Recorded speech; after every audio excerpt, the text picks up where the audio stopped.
Now, as you can see, the tread on the tire is intact. Now, as the tire is rolling, you can see the tread starts to wear, and the wear starts here, and then it gets excessively worse. And the reason being is because once the tread is exposed, the wear gets more excessive because there's less protection in that area. This is caused by excessive heat and exposure to being ridden on concrete, which is abrasive and more abrasive than asphalt. As you can see in the front, the tread is intact and in much better shape because there's less weight on the front as there is in the back.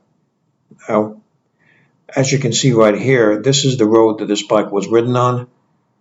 It's concrete, it's not asphalt, and the surface of concrete is more rough, it's more abrasive than asphalt, and it's going to wear on the tire, and the tire will wear faster than on an asphalt road. And this is even in conditions with salt.